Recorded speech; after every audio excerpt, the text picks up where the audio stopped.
Vem acréscimo!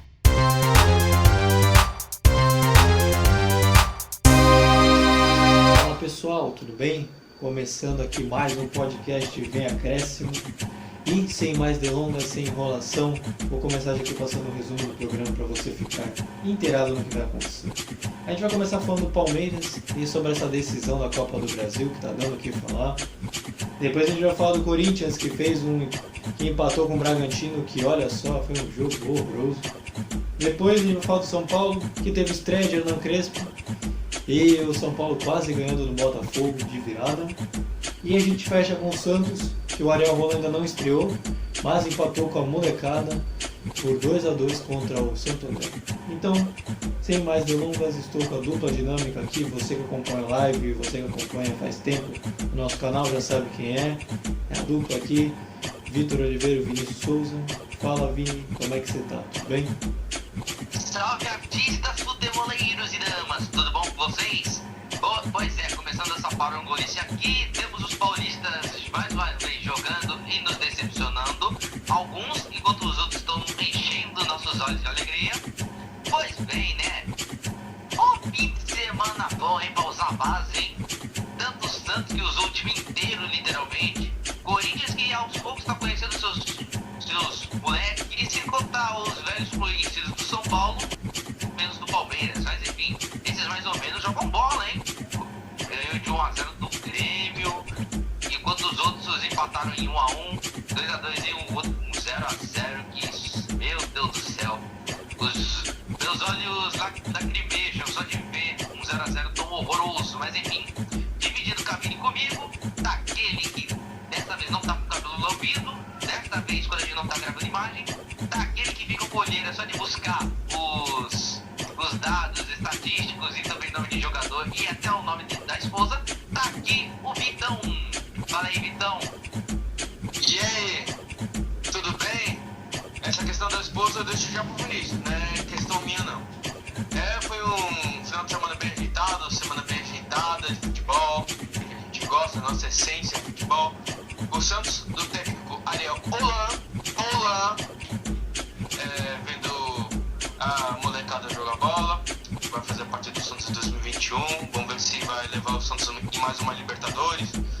E Crespão, tá sem trabalho, mas diz ele que está no caminho certo. Vamos ver a seguir. E o Corinthians, estamos em 2021, mas 2020 não saiu do Corinthians. E o Palmeiras brigando por mais uma taça, tá com uma grande vantagem. O Vini acabou de entregar o Vitor falando que é discípulo de Icardi, né? Não, brincadeira, não precisa não. Mas, falando aqui, vou pedir também para que você se inscreva no nosso canal, se você está conhecendo a gente agora nesse podcast. Deixa seu like, ative o sininho se você está nos vendo pelo YouTube, nos escutando pelo YouTube. Comente se gostou, nos escute pelos mais diversos agregadores de podcast, Listen Notes, Spotify, Anchors. Ixi, gente, está muito fácil e também você pode até procurar pelo Google que você nos acha. Então, a gente vai começar aqui o programa, dessa vez soltando um áudio do Abel Ferreira falando da decisão contra o Grêmio nesse último fim de semana.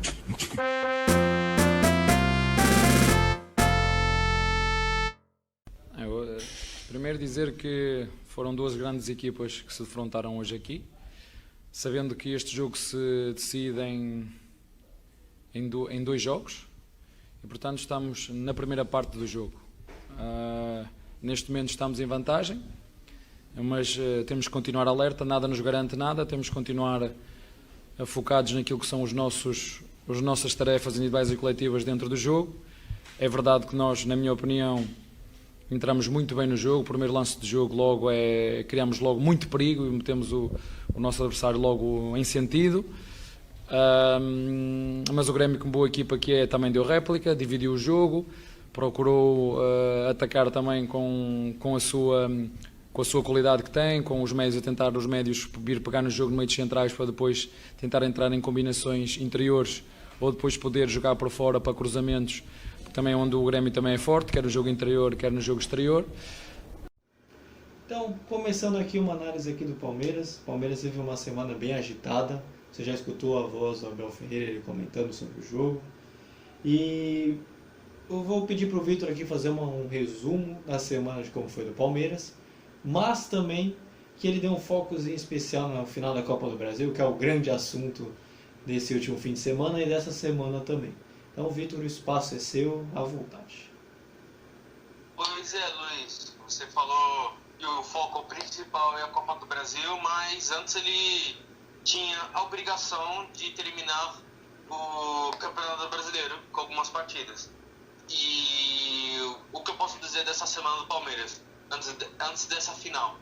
Ele usou como uma espécie de laboratório, contando a partida do Coritiba até agora. Dessa semana que a gente fez o podcast foi do Palmeiras e Atlético Goianiense, que foi 1-1 a partida, com um jogo marcado de vários gols bonitos. Vários gols, né? Na verdade foram 2, não vários. Foram 2 gols bonitos, que merecem falar. O jogo foi uma espécie de treino. Foi uma espécie de final de campeonato. As duas equipes não tinham muitas ambições para o campeonato, então foi só um jogo leve, um jogo treino. E o jogo estava tão sonolento que o Vinha falou assim: o jogo tá sonolento, eu vou treinar meu pé direito, meu pé ruim, para ver se ele tá calibrado. E ele marcou um golaço, o Vinha. Fora da área, cortou o Janderson e fez um golaço. O Palmeiras continuou atacando o Atlético Goianiense, só que não deu muito tempo para comemorar o resultado. O Atlético Goianiense acertou também um belo chute com o Matheus Vargas, que é só assim para você fazer gol no Everton nesses tempos, metendo a bola lá no ângulo, que é aí que ele não consegue pegar. E o jogo foi isso até o final, não teve muitas agressões, assim, porque o Abel e o Palmeiras, do Abel, e o Atlético Goianiense, do então técnico Marcelo Cabo, naquele momento, estavam satisfeitos com o resultado. Então, a partir do segundo tempo, eles não estavam querendo atacar muito, estavam mais colocando o pessoal para jogar, para ter ritmo de jogo, tanto para a final da Copa do Brasil, em relação ao Palmeiras, e o Atlético Goianiense, naquele momento, não sei se o senhor sabe, ele estava disputando a final do Campeonato Goiano de 2020, naquele momento. Ou seja, era uma partida que era o Palmeiras treinando, né, para a Copa do Brasil, e o Atlético Goianiense treinando para a final do Goiano de 2020. Ou seja, era uma partida que não é que não significava muito, mas não valia muita coisa para o Campeonato Brasileiro. Então, foi uma partida de compadre. Faz gol. Pode fazer você. Pô, valeu pelo gol bonito. Eu adorei o seu também. E foi isso, basicamente, o jogo do Atlético Goianiense. Saindo de Goiás, indo para Minas Gerais, o Palmeiras fez o jogo contra o Atlético Mineiro, todo titular. O Palmeiras reserva, com alguns jogadores que o Abel Ferreira colocou para também visando a Copa do Brasil, no caso do Wesley. E o jogo, no primeiro tempo, foi bem disputado, foi bem estudado. O Atlético Mineiro, com o time titular, foi para cima do time reserva do Palmeiras. Porque uma vitória do Atlético Mineiro naquele instante, ele poderia até ficar em segundo colocado e melhorar a situação financeira. E quando você termina o brasileiro nas primeiras colocações, o custo-benefício é muito grande. Demonstra para o Atlético Mineiro que está contratando todo mundo. Nátio Fernandes, Hulk, Dodô e assim por vai. E até o faxineiro, pelo que eu escutei aqui da minha apuração, da minha produção. E o primeiro tempo foi muitos lances, mas o goleiro palmeirense, o Vinícius Silvestre, que o Everton estava focado para a final da Copa do Brasil, fez bastante defesa, tudo. O Atlético Mineiro e o Palmeiras estavam se atacando tudo, mas os goleiros fizeram ótima defesa. Partindo para o segundo tempo, deu uma melhorada no segundo tempo. Só no final do jogo, para falar a verdade. Ai, caraca. Eu falo assim porque é só no segundo tempo, finalzinho. A partir dos 30 minutos, o Vinícius Silvestre, goleiro do Palmeiras, não conseguiu mais defender. O Custos já deu. Ele não conseguiu defender a cabeçada do Jair, meio-campista palmeirense. Aí o Atlético Mineiro fez 1-0. E o Palmeiras foi pra cima. Colocou o zagueiro Kusevich, alguma coisa assim, Kusevich. Ele assustou o goleiro Everson, tudo, mas aos 44 minutos do segundo tempo, o Atlético Mineiro matou o jogo com o Keno, dando assistência pro Sacha. Eu ia falar que o Keno fez o gol, não. Ele deu assistência pro Sacha matar o jogo. E foi uma partida pro Palmeiras, mais uma vez, fazer o teste e observar os jogadores que o Abel pode contar pra final da Copa do Brasil. Agora sim, falando o resumo dos dois jogos, eu vou falar da partida mais importante. Palmeiras e Grêmio. Grêmio e Palmeiras, fique à vontade. Eu falei na live que as duas equipes eram boas em termos de visitantes. E eu acabei cometendo um gafe. O Luiz falou assim pra mim: Victor, qual é seu palpite pro jogo? Eu falei 2-1 Grêmio. Ou seja, a partir daquele momento eu acabei com minhas explicações. Eu falei que as duas equipes eram boas visitantes. Ou seja, o Palmeiras é visitante contra o Grêmio. Ou seja, o Palmeiras tem chance. E eu falei 2-1 Grêmio. Ou seja, eu acabei me ferrando. Que o Palmeiras, no final das contas, ganhou de 1-0. Ou seja, o Vitor. Então, voltando à realidade, estou aqui me desculpando e meio que, né? Enfim, voltamos. O jogo começou esquentado. Começou com uma chance do... Quem mais? Do Vinha. Uma falta. É isso mesmo. E o jogo estava muito estudado. Foi um jogo muito sem emoções. Ao meu ver, no primeiro tempo. Foi muito estudado, as equipes querendo errar. O Grêmio não estava com aquela questão de transição de bola, estava muito lento. O Palmeiras estava só se preparando para o contra-ataque e tudo. E aos 30 minutos, no escanteio, o Rafael Veiga cobrou na cabeça do melhor jogador do Palmeiras nessas últimas partidas, que é o Gustavo Gomes. O Gustavo Gomes, ele fez, se eu não me engano, o 14º gol pelo Palmeiras. Ele é um zagueiro artilheiro do time do Palestra Itália.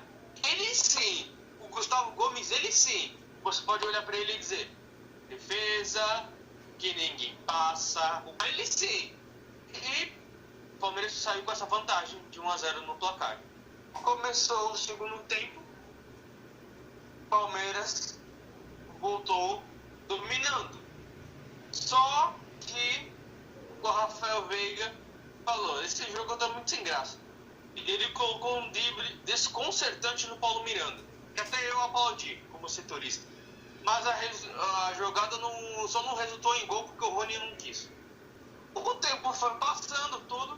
O Luan falou que assim: esse jogo tá muito sem graça, vou botar mais uma pimenta nesse jogo. A bola tava indo pra linha de fundo. Ele falou: quer saber? Eu vou machucar o Diego Souza. Pum! Deu uma cotovelada no Diego Souza. E foi expulso. Merecidamente. Com isso, o Grêmio com 1 a mais, e o Palmeiras com 1 a menos, com placar em vantagem, o Grêmio colocou o Ferreirinha. Quando o Ferreirinha entra, ele põe fogo no jogo. Não conseguiu fazer o gol de empate, porque não teve muitas chances. Deve ter sido tarde demais para colocar ele. Foi o Ferreirinha e o Thuram que tiveram as chances de empatar o jogo. E o Tassiano, que também tinha chance, só que o Felipe Melo, com toda a sua experiência, tirou com o peito a bola que estava entrando no gol. Bate no peito, o Palmeiras é grande. E o Palmeiras veio com uma grande vantagem para São Paulo para definir o título. Mesmo com 1 a menos. Exatamente. Só uma leve explicação conforme você foi falando. O Atlético de Goiás está disputando o Campeonato Goiano de 2020 por conta da pandemia. Parou, teve aquela paralisação e ele acabou retornando depois da volta do Brasileiro. Então ele acabou sendo estendido para o fim de 2021 e vai acabar sendo uma junção de acabar o campeonato 2020 para começar o de 2021. Foi uma zona, mas é assim que ficou definido. O Hulk já está inscrito no BID para o torcedor do Atlético. Ele já está pronto já para poder jogar. E já subir o card aqui na hora que o Vitor falou, né? Mas acompanha aqui em cima a live que a gente fez, foi muito legal, foi bem animado. A gente acertou nos detalhes, principalmente na parte que o Vitor falou que foi um bom visitante, e foi assim que a gente conseguiu acertar, entre aspas, o placar, já que o visitante Palmeiras venceu. Então, Vitor, por tudo que você falou, o resultado foi justo? Para você foi justo mesmo? Você achou que, pelo que foi o contexto do jogo, o Palmeiras mereceu vencer? Sim, Luiz. Com certeza. No nosso pré-jogo, eu falei que o Palmeiras, nessa Copa do Brasil, estava jogando mais bola que o Grêmio. O Palmeiras, na primeira partida, liquidou seus adversários. E o Grêmio, nem tanto, assim. Ele fazia o placar necessário e depois, no jogo de volta, resolvia, assim.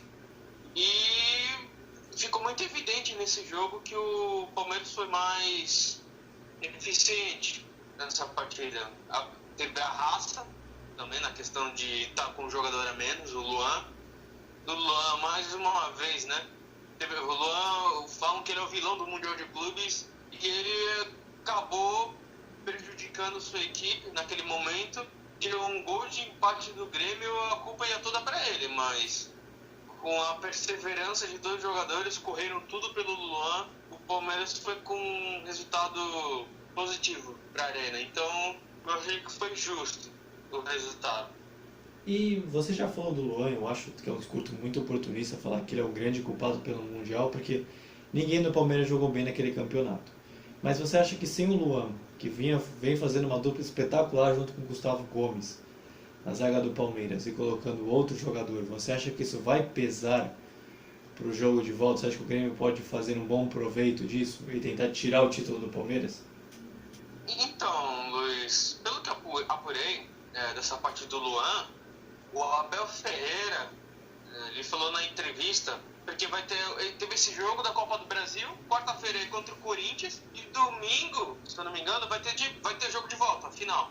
E o Abel Ferreira falou que vai testar nesse jogo contra o Corinthians o zagueiro que ele vai utilizar contra o Grêmio. Ou seja, é bem provável que vai ser o Kusevich. E para não ter essa surpresa de que quem vai ser a dupla com o Gustavo Gomes, então ele vai fazer esse teste contra o Corinthians. Ou seja, que teste de fogo.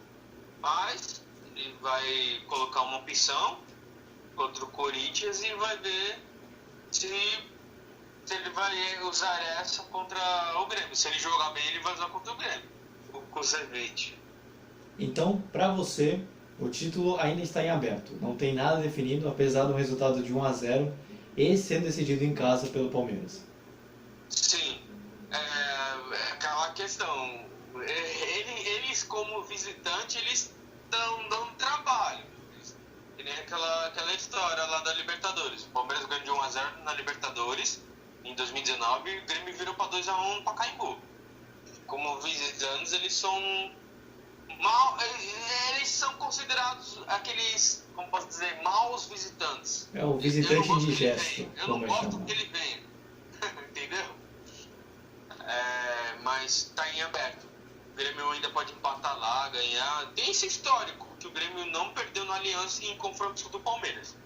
Mas vamos ver se esse confronto vai entrar no campo. Então, o Vini está quase dormindo ali, ele vai falar, agora é comigo, Vini, vem. Os próximos jogos do Palmeiras vai ser contra o Corinthians, que o Vitor já falou, no meio de semana, pelo Campeonato Paulista, e no domingo contra o Grêmio, pela Copa do Brasil. Você acha, quem que você espera do Palmeiras? Você acha que o Palmeiras vai abandonar, entre aspas, o jogo contra o Corinthians? Vai colocar um mistão para depois focar na Copa do Brasil? Ou por ser derby, clássico, eles vão colocar força máxima, mesmo sabendo que tem uma final no fim de semana?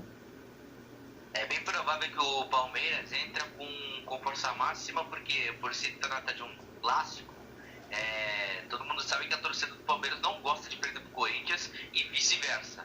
Ainda mais de um jogo que vai ser na Neoquímica Arena e que tem duas equipes. Uma equipe está disputando a final da Copa do Brasil e ainda manteve a base do elenco dos últimos anos, enquanto o outro que decidiu passar por uma reformulação e de finalmente usar a base. Ou seja, por esse clássico vai estar muita coisa em jogo mesmo. Porque assim, o Corinthians está numa sequência de 3 0x0 seguidos de jogos ruins, que a gente vai comentar daqui a pouco, enquanto o Palmeiras está vindo de uns resultados legais que ao mesmo tempo preocupa, né? Porque quando a gente fala de mata-mata, quando a gente fala daquele confronto contra o River Plate, o Palmeiras deu muita sorte.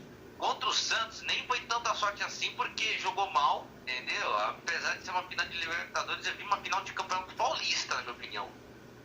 Aí sem contar agora da Copa do Brasil, que eles passaram até com facilidade contra o Ceará, suaram para passar do América Mineiro, e que agora está enfrentando um time que para muitos é considerado o rei de Copas, o Grêmio.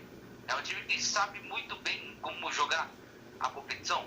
Mas enfim, quanto Corinthians, o palmeirense mais otimista, vamos pensar que vão fazer outro 4x0 em Itaquera, mas eu não penso nada disso não. O Palmeiras pode até vencer o Corinthians em Itaquera, mas não vai ser que nem o outro placar que foi lá no Allianz, que foi 4x0.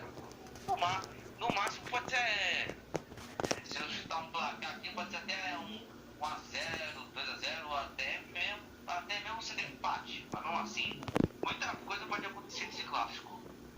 Então a gente fecha aqui a parte do Palmeiras e aí a gente vai falar do rival justamente no Campeonato Paulista. Agora a gente vai falar do lado corintiano da história.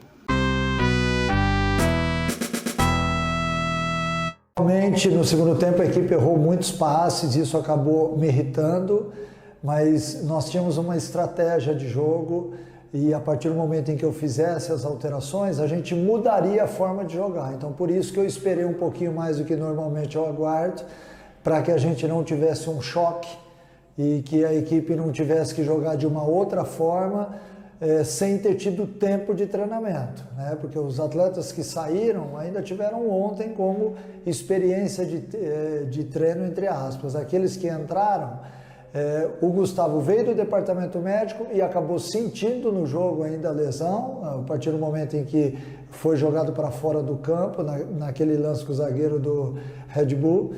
Então, a gente já chamou que o Corinthians já passou o áudio do Mancini depois do jogo contra o Red Bull Bragantino. Red Bull paga nós. A gente vai falar, vou pedir aqui pro Vini falar como foi a semana corintiana e essa estreia do Corinthians bem fraca pelo Campeonato Paulista de 2021. Vini, o espaço é seu.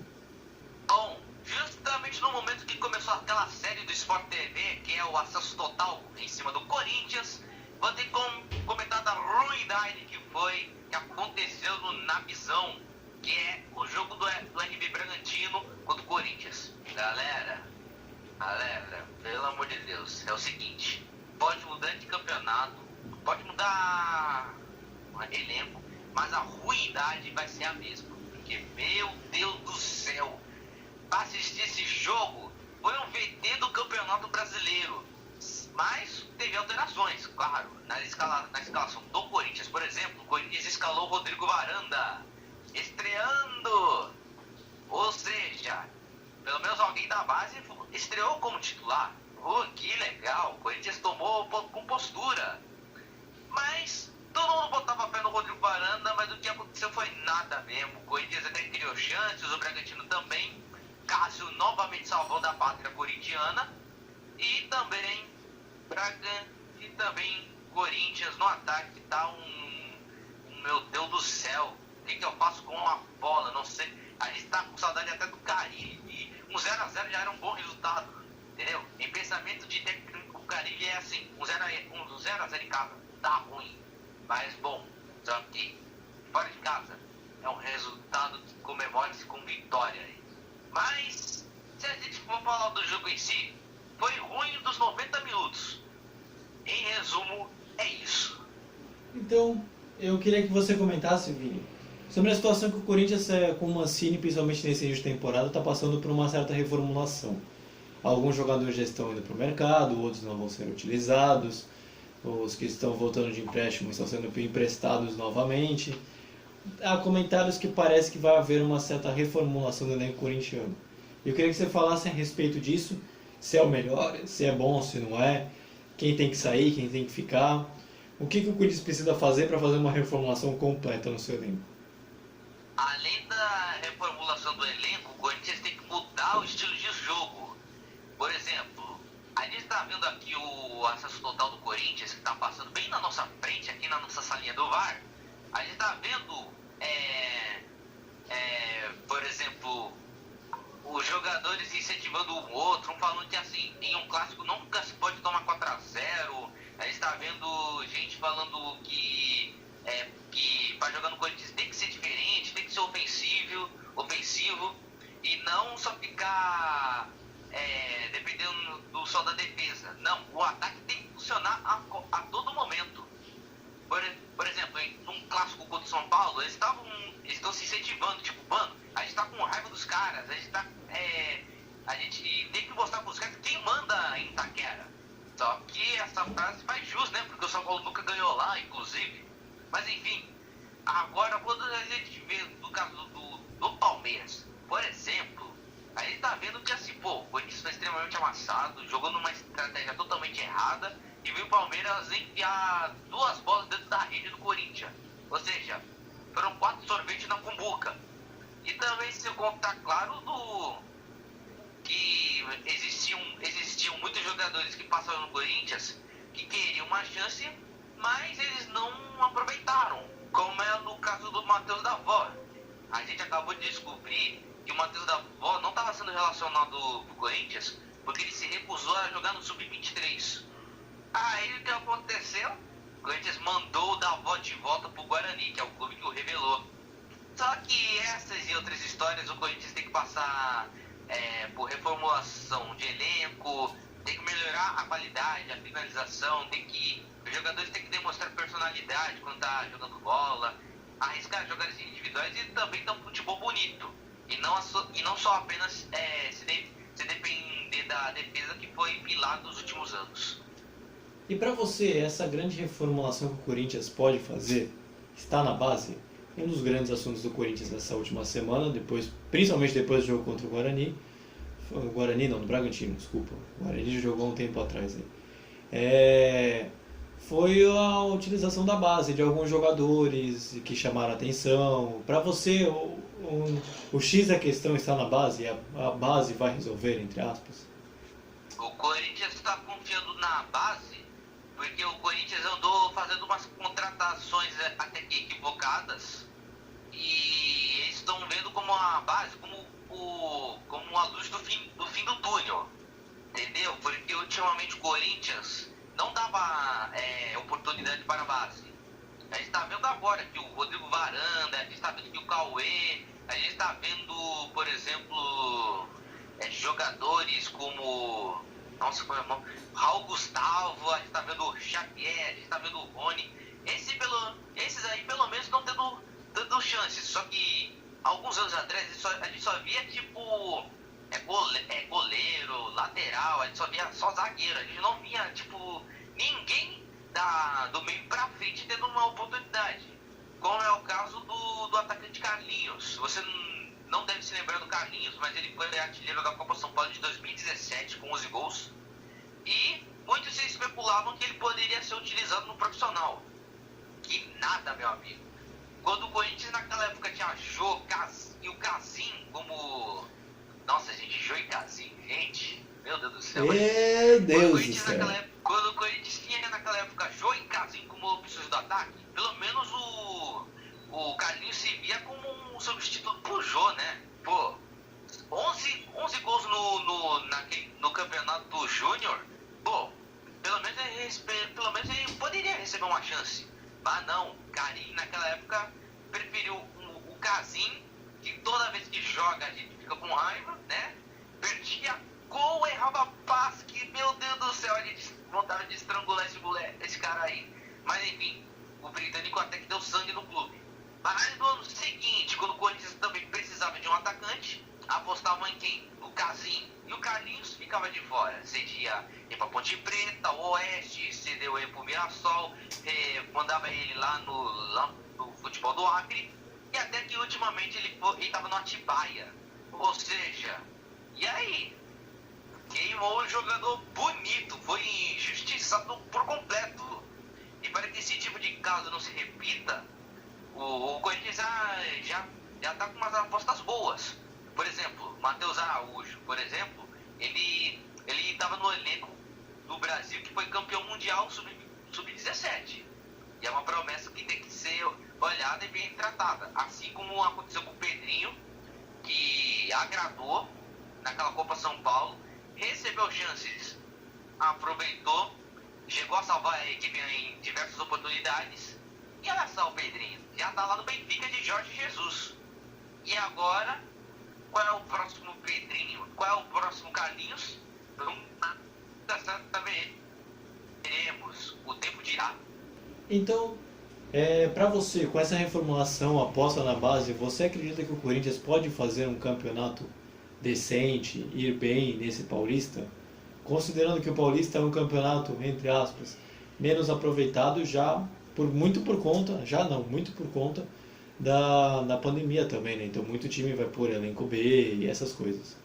Bom, é sempre importante ressaltar que assim, que a base sempre salva, mas enfim, o Corinthians pode sim fazer um bom campeonato paulista, pode até chegar longe, mas vai depender muito dos resultados, né? Porque todo mundo se espera um futebol diferente do que foi visto no último jogo, mas diferente do que aconteceu com o Corinthians, diferentemente de lá em 2020, que foi que o Corinthians não tinha nenhum jogo para jogar, e estavam mais de uma semana treinando, aí quando jogava era um mesmo desastre. O que o corintiano quer ver é muito treino e muito futebol e ótimos resultados.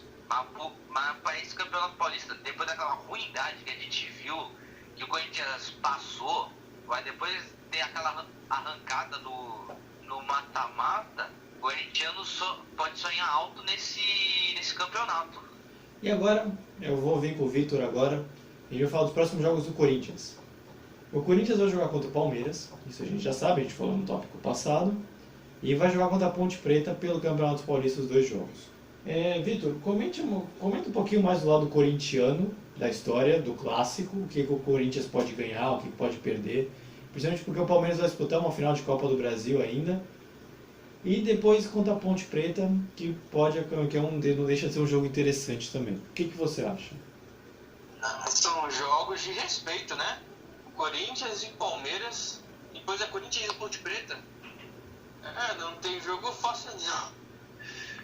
Vai ser jogos bem difíceis, assim, porque o Palmeiras está jogando. Só uma informaçãozinha só para complementar um pouco da minha explicação. Que o Palmeiras vai vir não com o time reserva, vai vir acho que com uns 4 titulares, assim, para não dar aquela questão da desigualdade. Então vai ser, mas mesmo assim, vai ser um jogo bem complicado pro Corinthians. O Palmeiras ele costuma dar mais trabalho que o Santos. E o São Paulo na Arena... vai ser na Neoquímica Arena? Vai. Então lá o Palmeiras é o único rival que dá mais trabalho pro Corinthians dentro da sua casa. Então é promessa de jogão.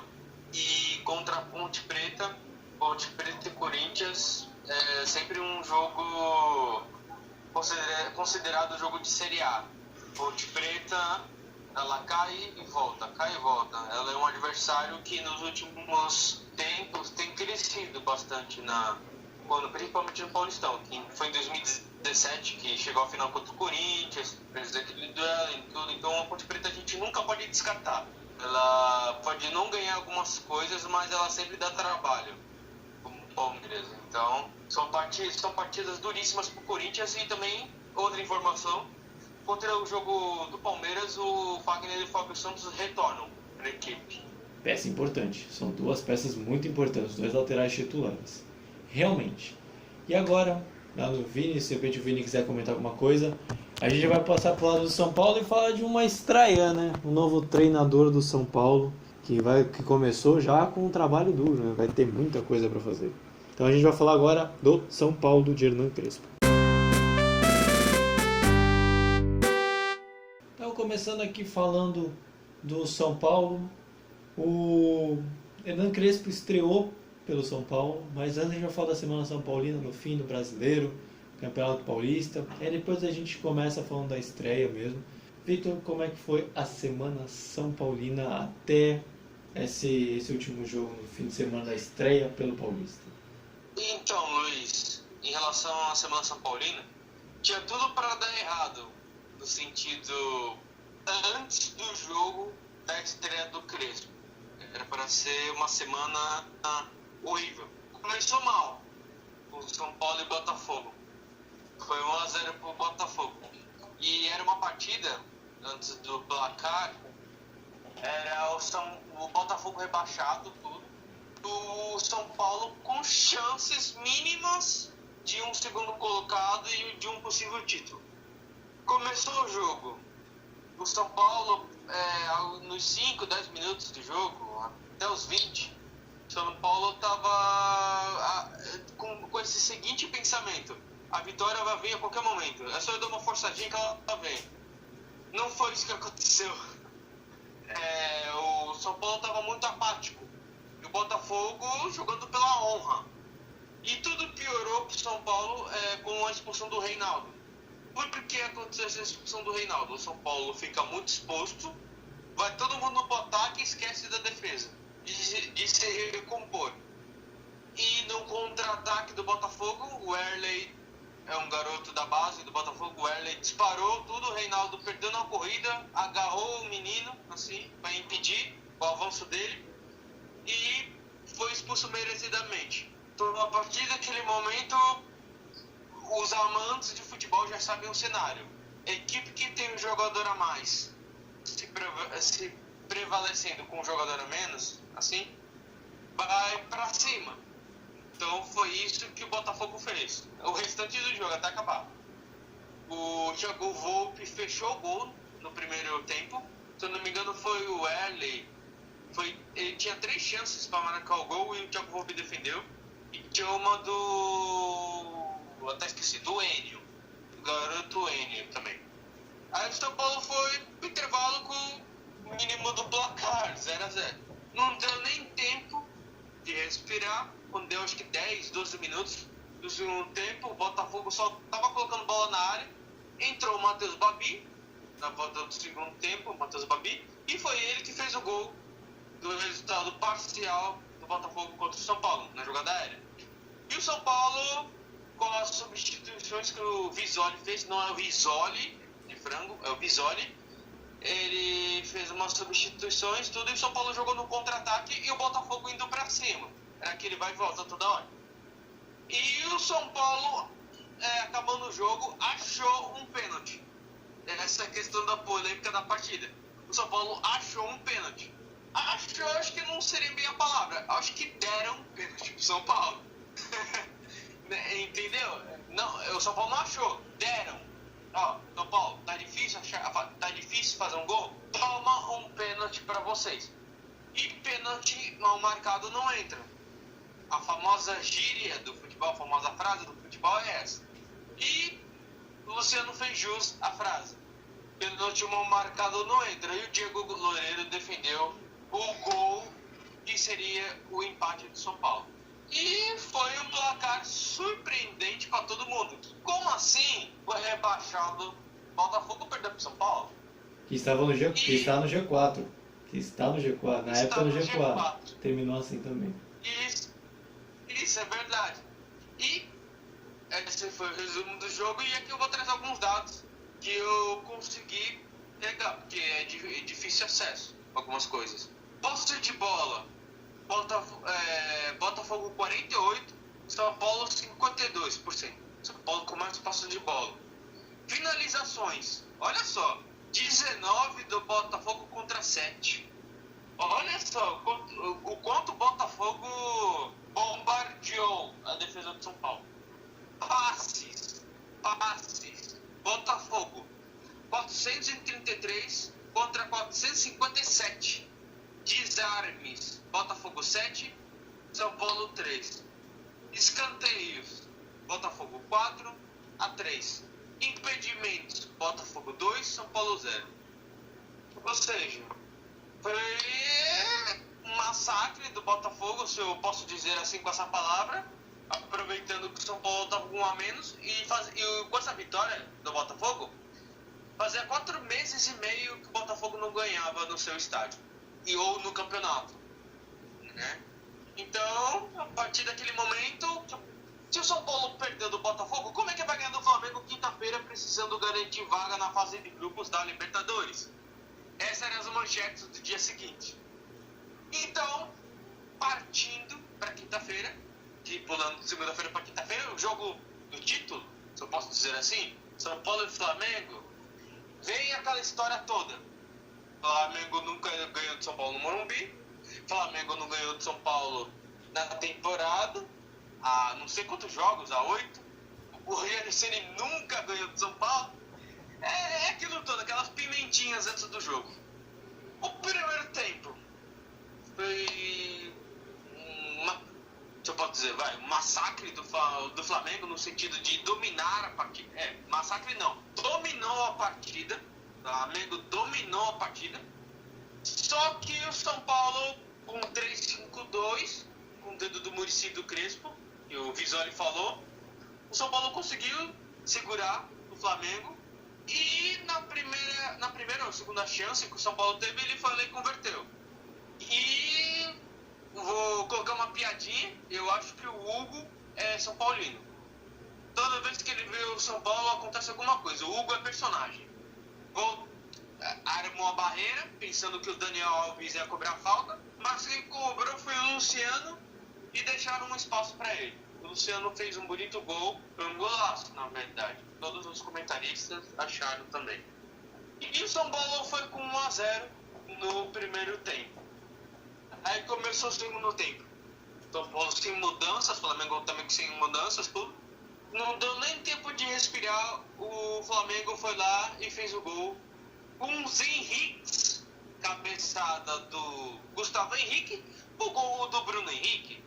Henrique. Hoje tem gol do Bruno Henrique, como diria Luiz Alberto. Foi um gol de cabeça e 1-1. Naquele momento que também estava se ligando no placar lá em Porto Alegre, Inter e Corinthians, então o empate naquela hora estava de bom tamanho. Só que não deu nem tempo assim de o Flamengo pressionar. Numa rebatida, assim, posso dizer assim, o jogou a bola no peito do Daniel Alves e o Daniel Alves serviu o Pablo e o Pablo fez o gol. E o Pablo não fazia o gol, eu não me lembro o dia, foi em novembro. Desde o jogo de volta daquela Copa do Brasil, o São Paulo 3-0 no Flamengo, que o Pablo não fazia o gol. Ou seja, naquele tempo lá em novembro ele só fez gol agora contra o Flamengo. Ou seja, olha só.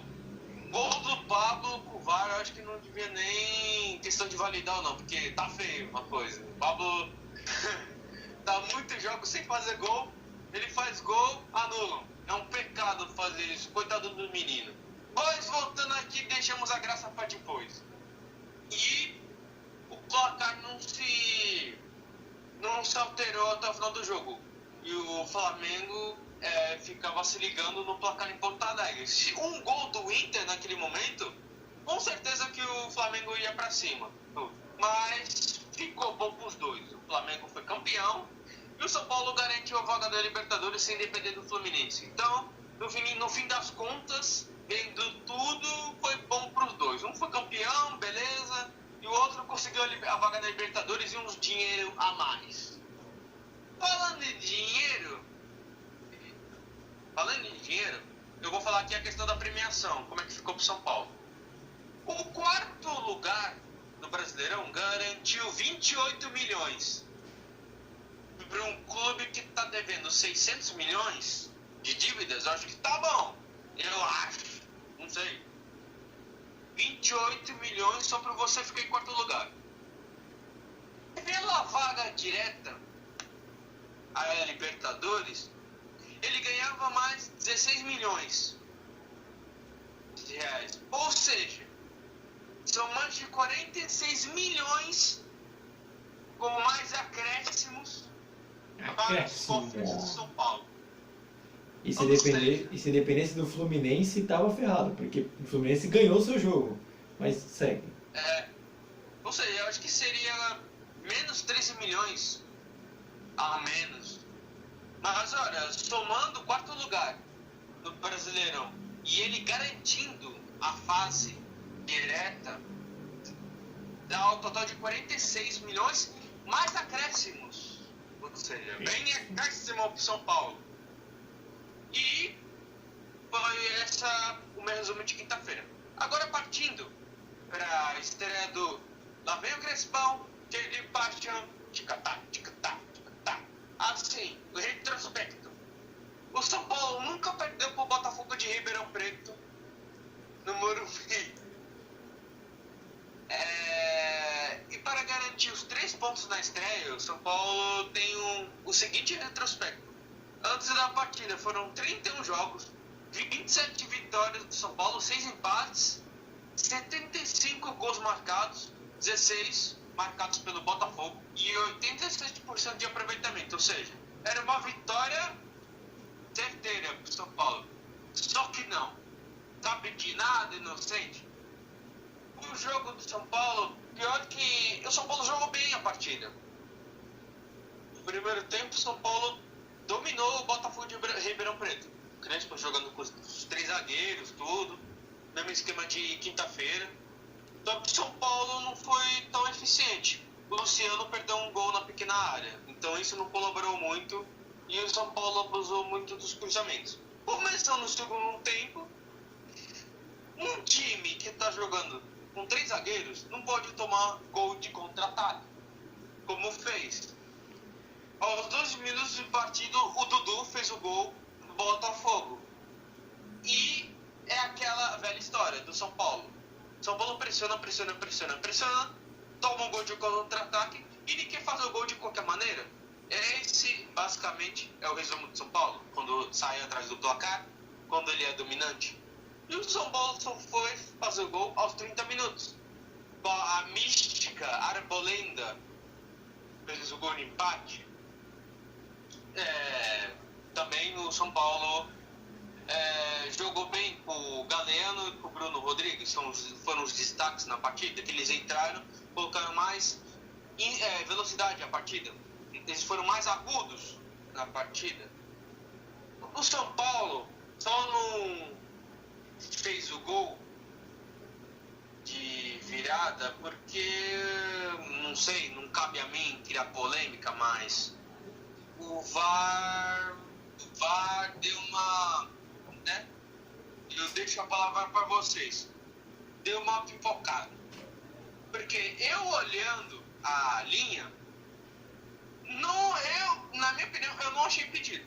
Então, se o Pablo tivesse validado o gol, a gente não teria falado de nada, assim, de que o São Paulo tomou de gol de contra-ataque. Claro, o São Paulo empatou porque tomou gol de contra-ataque. Não, o São Paulo ganhou. Mas a questão do VAR influenciou. E também não viram se no primeiro gol do Botafogo se o jogador estava em posição legal ou não. Não acharam imagens que pudessem comprovar um possível impedimento. Então, o jogo terminou 1-1. Por parte do São Paulo, ficou com aquele sentimento de angústia, porque o São Paulo podia ter ganhado se não fosse o VAR e a questão da linha. E eu trago aqui os números da partida que eu consegui pegar aqui. Eu consegui apurar aqui. Posse de bola, olha só, massacre. São Paulo 77%, Botafogo 23%.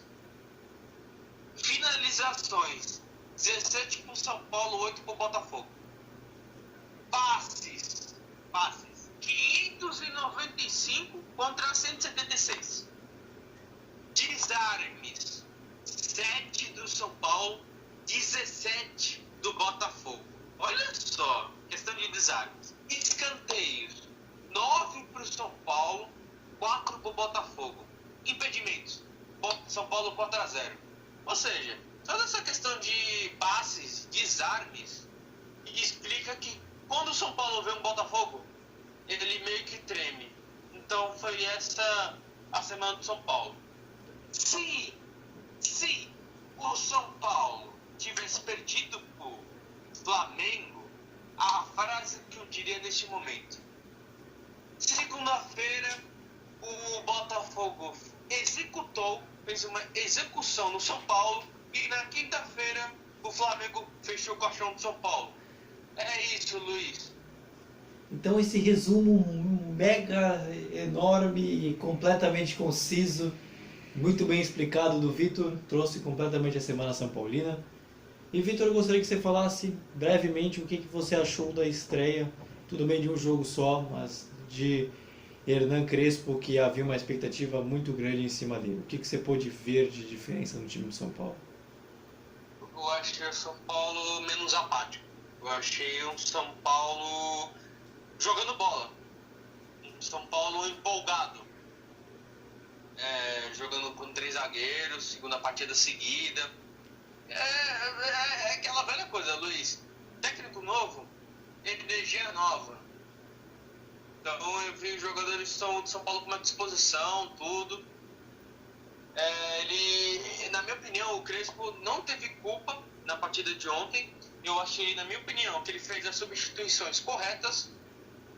E uma coisa que eu queria deixar bem claro: falta muito pouco para esse Bruno Rodrigues virar titular.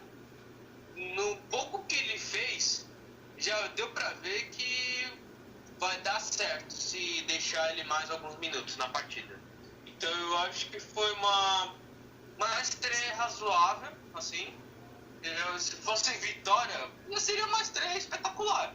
Mas foi um empate, assim, tudo. E tem a questão do VAR, que não validou o gol do São Paulo, assim. Então foi uma estreia razoável do Crespo. Ele só treinou São Paulo 2 vezes, só no sexta e no sábado. E eu acho que domingo de manhã, que pelo que eu anuncio hoje, quando o São Paulo jogar em casa à noite, o Crespo vai treinar de manhã, no dia do jogo. É isso que mudou, que tá mudando. Então, dá para ver algumas diferenças, tudo, no questão de comando. E vamos ver como é que vai ser a partida contra o Inter de Limeira quarta-feira. Já com o retorno do Luan, que o Luan não jogou a partida porque houve rumores que ele ia se transferir. Então, para não atrapalhar uma possível transferência, então não inscreveram o Luan. É isso que eu soube. Então o Luan deve estar à disposição quarta-feira contra o Inter de Limeira. E para fechar, antes só de falar dos próximos jogos, o que você acha que o São Paulo vai precisar melhorar nesse Campeonato Paulista? Talvez uma sequência de finalizações, uma defesa mais sólida? Fizesse um breve resumo, assim, o que você acha que o São Paulo precisa melhorar nesse Paulista, pelo menos? Então, nesse Paulista, no que o São Paulo tem que melhorar, é questão de jogo, se eu posso dizer assim. Técnico novo, o Crespo está falando de 3 zagueiros, mas depois ele vai mexer o time de acordo com a necessidade dos adversários. Ou seja, 3 zagueiros, depois vai ser 4, dependendo dos adversários, tudo. Ele está conhecendo o elenco, as peças que ele tem à disposição. Então, aos poucos, ele vai acertando o time. Eu até entendo essa questão dos 3 zagueiros. Você entende? Ele está se preocupando em não tomar gol e sair no contra-ataque e fazer, como é que foi no jogo do Flamengo. Então eu até entendo nesse primeiro momento ele usar 3 zagueiros, para depois, quando ele for conhecendo o time e tudo, aí ele vai tendo as variações dele. Então o São Paulo, ele, aos poucos, durante a partida, ele vai fazendo teste.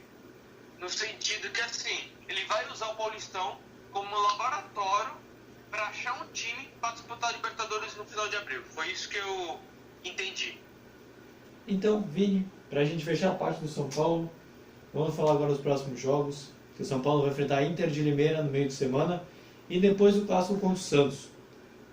Já dá para você já ver que o São Paulo pode ter, de repente, mais perspectivas nesse Paulista, depois desses 2 jogos, com estreia de novo treinador e tudo que o Vitor colocou? Bom, o jogo contra o Santos será o jogo do São Paulo. Será o jogo. Já o jogo contra a Inter de Limeira vai ser uma espécie de um jogo que, assim, vai valer 3 pontos, mas não tem tanta importância assim. mas pode ser que o São Paulo conquiste sua primeira vitória no Paulistão sobre a Inter. Já contra o Santos, que é aquele jogo que todo mundo espera, será que um daqueles jogos que vai definir se o trabalho do Crespo pode ser bom, mediano ou ruim? Será um clássico que vai dividir muitos rumos do campeonato. Assim como a gente já havia citado aqui no Corinthians e Palmeiras, cada jogo pode mudar o destino de um certo clube. Já nesse do São Paulo e Santos, é a mesma coisa, porque serão um argentino vai estrear do outro lado e o outro é o que já está tendo a experiência desde o início.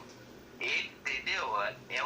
O Crespo já estava sendo contratado e antes de terminar o Brasileirão e já estava de olho em tudo. E como é que está jogando o clube, de quais são os jogadores, e já está tendo conhecimento disso. Já o Roland já tá olhando dentro do Paulistão, desde quando começou a primeira rodada, que é o que a gente vai comentar daqui a pouco do Santos e Santo André. O Roland já estava olhando a partir desse jogo. E ele já tá. E é um jogo que vai fazer o seguinte. São Paulo, nesse esquema desse 3-5-2 aí, desse 3-4-3 aí maluco que o Crespo inventar, vamos ver se vai dar certo, se o Muricy tá dando alguns toques pra ele, alguma coisa assim.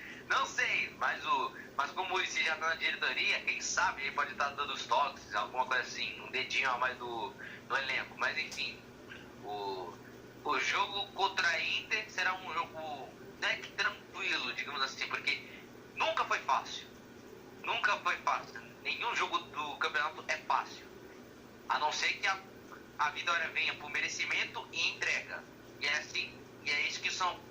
assim que falta no São Paulo. Entrega, falta, como eu posso dizer, o que também falta é finalizações certeiras. E também nada de toquinho pro lado, alguma coisa assim. Se o clube tiver necessidade de fazer um gol, alguma coisa, chuta pro gol, de bico, de qualquer coisa, mas, o gol é que define a vitória e é um gol que também espanta uma fase de um certo clube, entendeu? Num clássico é o famoso divisor de águas.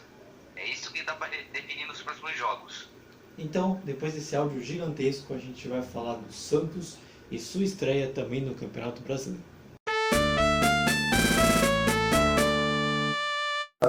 A contratação do Ariel Holan, o Cuca saiu e viajamos para a Bahia. E de lá já começamos o contato com ele diariamente. Ele se mostrou uma pessoa muito participativa, um cara muito humilde, uma pessoa que quer agregar aqueles que já estão no Santos. E o nosso papel é dar munição para ele, contar para ele o que está acontecendo. E graças a Deus as coisas vêm surtindo efeito.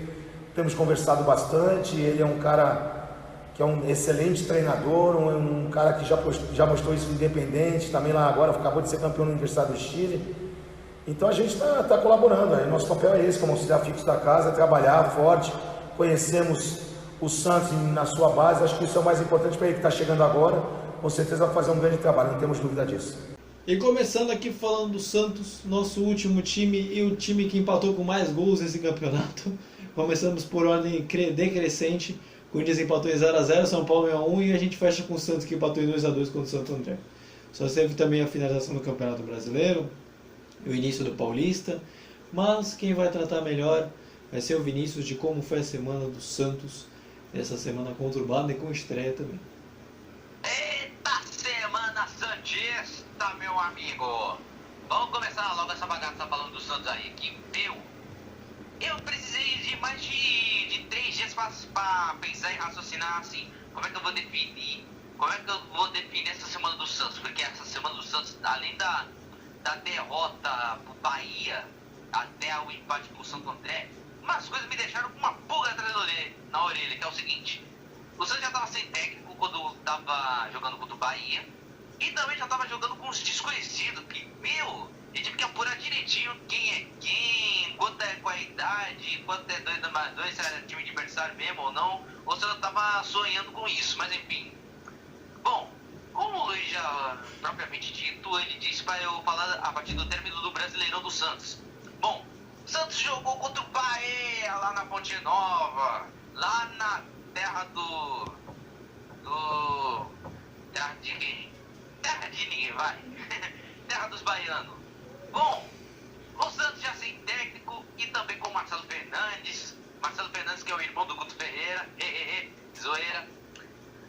O Santos foi lá fazer o seu joguinho amistoso, já que está classificado para a Libertadores de 2021. Vai pegar o Deportivo Larica, quer dizer, Deportivo Lara da Venezuela. Bom, Santos contra o Bahia. O Santos saiu perdendo com um golaço do Rossi.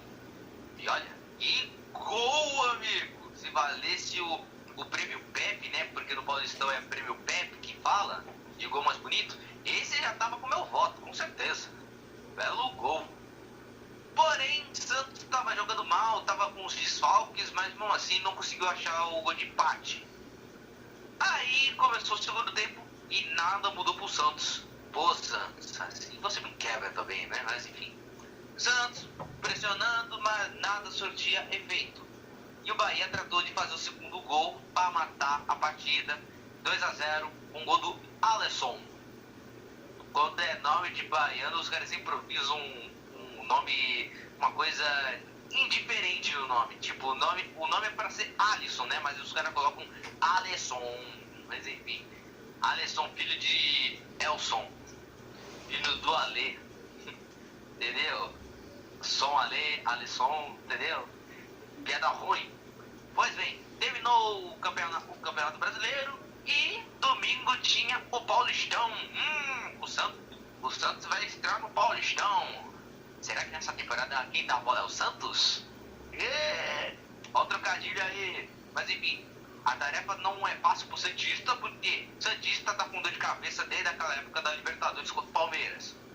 Mas ficou com uma dor de cabeça danada ao saber que o time era totalmente diferente do que a gente estava acostumado a ver. Bom, só para vocês terem noção da escalação do time do Santos. Dos 20 relacionados, 19, eu repito, 19, 2 algarismos aí, 19 eram pratas da casa. Meu irmão, 19 do Santos, ou seja, só para vocês verem o quanto que o Santos estava encrencado com dívidas e que não estava podendo contratar jogadores. 19 eram pratas da casa, ou seja, era o sub-17 que estava atuando no Santos, não era nem sub-23 inclusive, entendeu? E por que eles estavam com 19 jogadores? Bom, o Santos deu alguma folguinha, deu recesso para alguns jogadores e tiveram que dar mais chance para a molecada que estava no sub da base. Pois bem, o jogo era contra o Santo André, aquele mesmo time que estava dando trabalho para os times no ano passado. Chegou até liderar o Paulistão no ano passado. Se a gente for pegar a classificação geral, o Santo André literalmente liderou todo mundo. E o Palmeiras estava em segundo naquela época. Mas enfim. Mesmo assim, Santo André não foi páreo para o Santos, que mesmo assim fez o gol, né? O Santo André acabou abrindo o placar com o Vitinho Schmidt, depois de uma bela sapatada, entrou no ângulo. Mais um prêmio Pepe para esse jogador. Engraçado que o Santos só tá perdendo com um gol bonito, hein? Entendeu? É obra, estilo Leonardo da Vinci, é obra linda, só que meu Deus do céu, hein? Bom, Vitinho Schmidt abriu o placar pro Santo André, mais conhecido como o Ramalhão. Aí, enquanto a gente estava se preparando para entrar na nossa live, né? Enquanto a gente estava preparando o Santos e São Paulo, entendeu? O Santos e Santo André e mais o São Paulo e Botafogo, a gente estava se preparando para a live. O Santos, né, que tentou enfrentar o setorista do Santos, a gente já tava digitando o gol do Santo André, aí daqui a pouco tem gol do Santos. Meu Deus do céu, Santos reagiu rápido e num cruzamento de um cara aí que não conheço, que é da base do Santos, gol do Jean Mota. Isso mesmo, Jean Mota reencontrando seu futebol, ou seja, tá encontrando o seu melhor gosto. De um cara que foi artilheiro em 2019 com o São Paulo, o cara já tá se reencontrando com as redes, depois de passar um tempo na reserva. Engraçado, né? Mas enfim, papo vai, papo vem, toque de bola lá, chances lá e cá. O Santos vira um jogo com um jogador chamado Gabriel Pirani, depois de uma troca de passes que envolve a base santista. esse meu comentário foi até desnecessário, porque literalmente o Santos já é a base, entendeu? E geralmente quando eles contratam, geralmente é o intruso que tá ali, entendeu? Mas enfim, a base da base do Santos resolveu e Gabriel Pirani virou o jogo pro time da Baixada. E vocês acham que o Santos ia vencer? Achou errado. O Santos foi lá e quase virou o jogo, inclusive. Santo André, no meio da nossa live, interrompe o meu comentário para fazer um gol. E, sem contar a checagem do VAR, eu tive tempo de falar assim: ô pessoal, eu vou dar uma sumidinha aqui que os caras fizeram um gol. Enquanto os caras estavam enrolando por mim, porque era Santos fazendo gol, era Santo André fazendo gol e o Botafogo fazendo gol, enquanto o Luiz não conseguia suportar a sua sala do VAR. Então, eu tava lá ajustando, fazendo o gol do Santo André, atualizando as lives. E o Santo André fez o gol de empate com o Ramon. Teve checagem do VAR se o cara tava impedido, mas não tava não. O gol do Santo André é legal. E o gol que foi invalidado do Santo André estava corretamente impedido. Mas enfim, a base da base do Santos até suportou bem as ações, mas por fato de ser uma última rodada de Campeonato Brasileiro, eles sentiram um pouco o peso de jogar a primeira divisão. Mas depois de ter jogado contra o Santo André, mostraram que eles podem sim elevar o potencial da equipe. Porque se a gente for comparar nos dois jogos contra o Bahia e contra o Santo André, contra o Bahia o Santos foi apático, literalmente. Já contra o Santo André, demonstrou que tem força assim para ir bem nesse campeonato. Assim como o Corinthians, que finalmente está usando a base, o Santos também é a mesma coisa, só que há anos que o Santos usa a base, literalmente. A base da base do Santos. Já o Corinthians está usando a metade titular e metade de base, mas enfim. Bom, Santos seguindo em frente no campeonato. Vai ter pedreira, né? Vai pegar o São Paulo do Crespo, né? Já vai contar com o Ariel Roland no clássico. E vai ter tanto trabalho que, meu Deus do céu, os jovens vão ter que passar no psicotécnico para poder ganhar o São Paulo. Literalmente isso. E aí o que eu ia comentar, o Santos vai ter a estreia do Ariel Roland também no jogo contra o São Paulo. E o Santos não pretende usar os jogadores chamados titulares tão cedo, por conta que acabou o brasileiro e eles querem dar um recesso aos jogadores. Mas você acha que é um laboratório bem legal para o Roland, para ele ganhar experiência com o Santos e já saber quem ele vai utilizar da base do Santos, já que está naquele transfer ban aí, ainda não posso contratar? Bom, assim como aconteceu com o Crespo, o Ariel Roland tá olhando para todo mundo do elenco em quem ele vai poder utilizar. Por exemplo, ele tá vendo assim, temos o Marinho e o Soteldo, tem tudo bem. Aí vamos ver, Arthur Gomes, Bruno Marques, tem Sandri, Ivonei, estamos vendo Gabriel Pirani, destaque também, do jogo do Santo André. E aí a gente tá vendo também Guilherme Nunes, quer dizer, Guilherme Nunes tá lesionado, tá machucado. E também se contar os demais meninos da Vila, que nem são todos que deu pra conhecer, inclusive.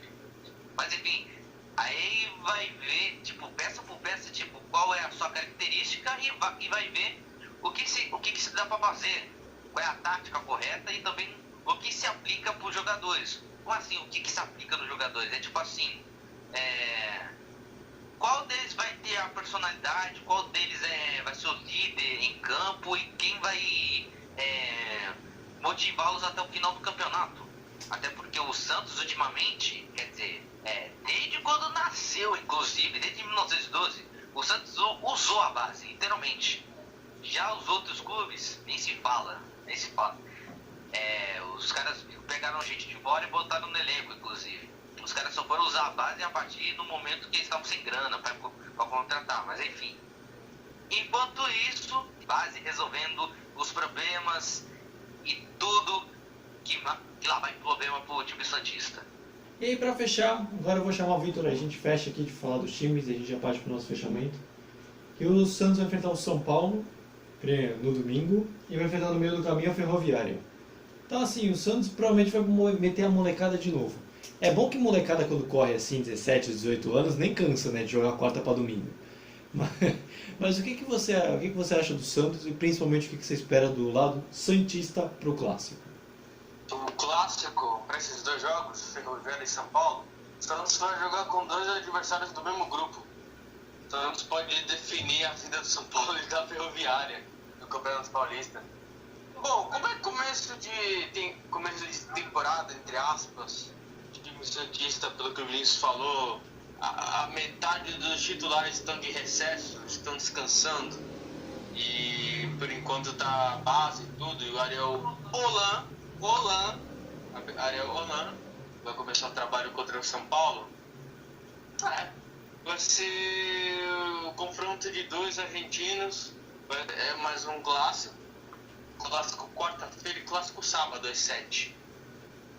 Vai ser um jogo que vai ter muita molecada do São Paulo também e a do Santos, e contra a Ferroviária vai ser mais um teste para colocar a molecada da base, que ele já deixou claro, o Ariel Holan, que vai usar a garotada da base para jogar.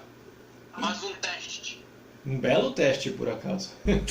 Bem, pessoal, então vamos ficando por aqui. Esse áudio foi denso, muito conteúdo, também finalização de Brasileiro, início de Paulista, final de Copa do Brasil. Não era de se esperar um podcast pequeno, bastante coisa para se falar. E eu quero agradecer ao Vitor e ao Vinícius por ter feito mais esse podcast também, com a presença. Obrigado a você que nos ouviu. Você pode nos escutar os mais diversos agregadores de podcast. Se estiver escutando pelo YouTube, deixa o like, se inscreva, ativa o sininho. Você também que está nos agregadores de podcast, também nos siga. Tem conteúdo sempre pelo Anchor, Listen Notes, Spotify, entre outros. Até pelo Google também está fácil de nos achar. Então, quero saber agora se o Vini tem frase para fechar essa maravilha. Tenho a frase sim, meu compadíssimo Luiz. A frase é o seguinte: hoje em dia, ninguém dá certo com ninguém, porque um já fica esperando o golpe do outro. E é verdade. Todo mundo está só esperando o momento.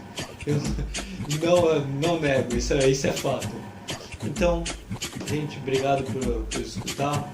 Você já tem a chamada aqui, você se inscreva no nosso canal, acompanhe, siga nossas redes sociais, vai estar na descrição, valeu. E Vitor, já pode se despedir do pessoal e depois o Vini se despede também. Minhas considerações finais? Exatamente. Então, obrigado pessoal por ter nos ouvido nessa 1 hora. Espero que vocês tenham gostado. É um prazer estar aqui e também anunciando que o nosso companheiro, meu irmão de cabine, olha só, vai fazer aniversário, 21 aninhos, e é isso. Parabéns! No dia do podcast tem aniversário também. Vocês pensam que é só vocês que ficam felizes com o conteúdo novo? Bom, meus queridos e minhas queridas, e pior que esse fato é verdade, meu aniversário é bem no lançamento do nosso podcast, 2 de março. Há 20 anos atrás eu já estava vindo para este mundo para comentar, para musicalizar e também para falar uma sanidade de besteiras aqui no podcast, sem contar umas verdades e umas mentiras a respeito tanto do Luiz do Vitor e dos clubes. Mas é isso, ficamos por aqui. Obrigado pelas felicitações, Luiz, Victor, e também que venha acréscimo do Vinícius. Bem acréscimo. Então valeu pessoal, obrigado por ter nos escutado. Voltamos terça-feira que vem para mais um podcast. Mas fica atento que tem sempre conteúdo no canal e acompanhe nossas lives no Instagram, no YouTube, quase falei no WhatsApp, é errado. Então valeu pessoal, obrigado e tchau. Fui! Tchau Brasil! Tchau, Brasil! Que venha acréscimo! Bem acréscimo!